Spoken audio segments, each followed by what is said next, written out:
Greetings and welcome to the Tiger's Den.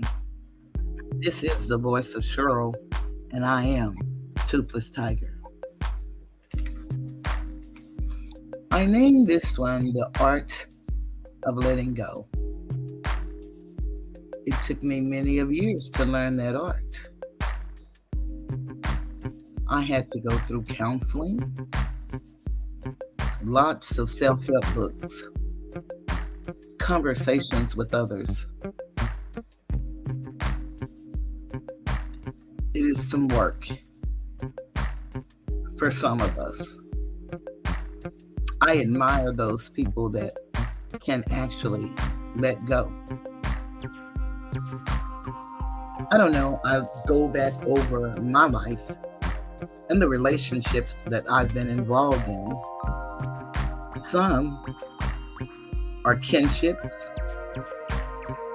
some were friendships, some associateships, some getting to know you ships, and there were two that were actually marriages. And it was very hard for me to let go. I could not understand why I thought when you have a spat with an individual or you break up and you make up, that you think that it's going to be because you both want the same thing. That's not always the case. As I found out the hard way from my first husband, we were separated. As a matter of fact, I left him running and had no idea that I was expecting our only child. When I found out, I called to let him know. And we talked about getting back together, but I thought about the abuse that I had suffered. And I didn't want to be one of those women that had to leave the house running and figure out down the street that I left my baby in there. So I decided that I would not take a chance on that. However, when my son was approximately 2, maybe 3, we decided that we were going to give it another try so that we could be together as a family. After all, we were husband and wife. Unfortunately for me, I was living with a woman at the time, and she got paid once a month, and we were going to move in our apartment in the middle of the month. I found the apartment. He was going to handle the moving. Well, when it came time for us to move, he wasn't there, so I called to see what was taking him so long. And he told me that he'll be over shortly because he was sick of me. And I'm like, what? And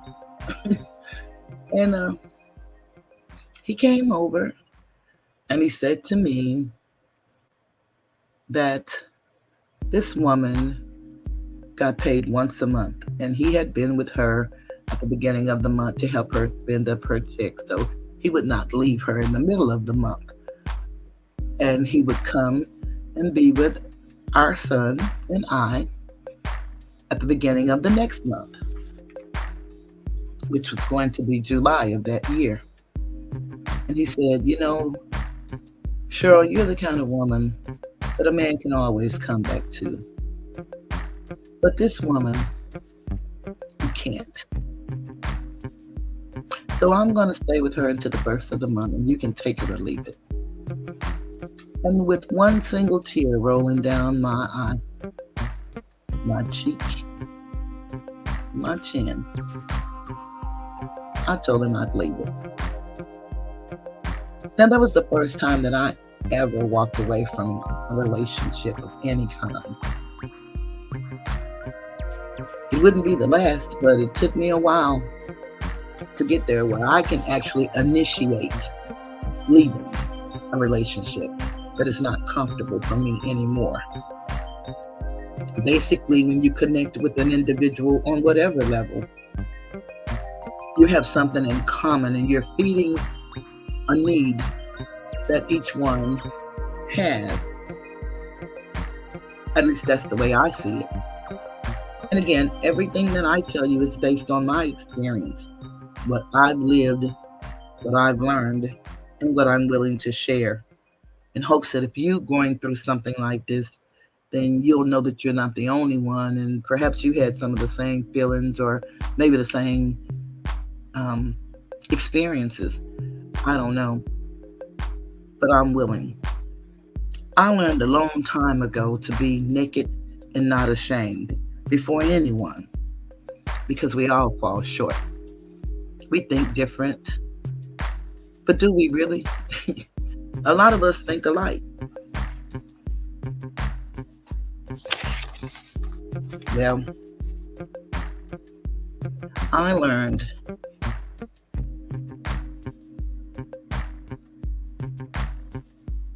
don't allow yourself to become an afterthought in the life of someone you used to be their go-to. Let me say that again. Don't allow yourself to become an afterthought in the life of someone you used to be their go-to. I call that a word to the wise. And all that means to me is if I enter into any kind of ship with an individual, and again, that's a friendship, relationship, associateship, getting to know you ship, or marriage. And this relationship starts out one way. And as we get to know each other and we say that we're accepting each other, the dynamics change. Then it is time for me to take inventory of myself to see what am I getting out of this relationship, or if I'm getting anything out of the relationship. Because I've learned whatever caused the person to do something different, that's going on with that person. And since I can only control me, and sometimes I can't even control my thoughts, but since I can only control me, then I have to remove myself and let go. I don't know if this will help you or not, but I hope it does. I'm leaving the tiger's den. Have a beautiful and productive day. Goodbye.